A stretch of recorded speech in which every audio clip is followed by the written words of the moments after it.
everybody, and good morning to every one of you. My, it's breakfast time in Dixie again. Doesn't time fly? This morning is the 16th day of the month, Tuesday morning, 1940. Hi, Ernie. Door closed and you can't say hello so that I can hear him. Paul out at the on-transmitter? Greetings, Paul. We're awfully glad to have you out there. And it'd be nice if you could say hello, too, but I know you do by keeping the gimmicks and gadgets going. The platters are going to twirl this morning. You betcha they're going to twirl.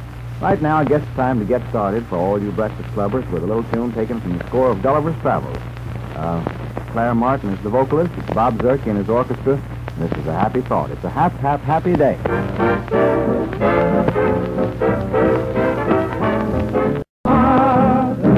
The college of our hearts always. Take a look at your clock. If it says anything other than 8 minutes after 7, believe me, neighbor, it's wrong. Of course, that's Central Standard Time here in Chattanooga, good old Dynamo of Dixie. Now, that's right. You fixed the door right this time. We've got the door open now in the control room. We can gab back and forth with Ernie. I'd like to kind of say hello to Butch this morning, just for a Christmas trick, after Christmas trick.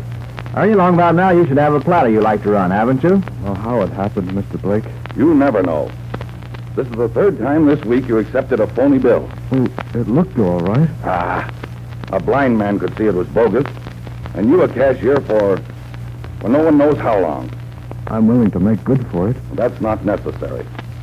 Well, it's 12 and a half minutes after 7, Central Standard Breakfast Club time on Tuesday morning, January 16th, 1940. Now, I know, Mother, that a lot of you have to do your washing today. Let me give this thought. Don't do it. Those who make a study of economy agree that it's cheaper to send your clothes to the laundry, especially a laundry that offers as much as the Plymouth. Nothing but rain-soft water and ivory soap is used in this up-to-date laundry. So call the Plymouth today and ask for facts and figures to prove that it's cheaper to use their service. Well, for a winder-upper of the first quarter hour of Ye Olde Breakfast Club, we've got a little bit of swing, a la modern style with Mr. Larry Clinton and his orchestra. Satan in Satin. Give.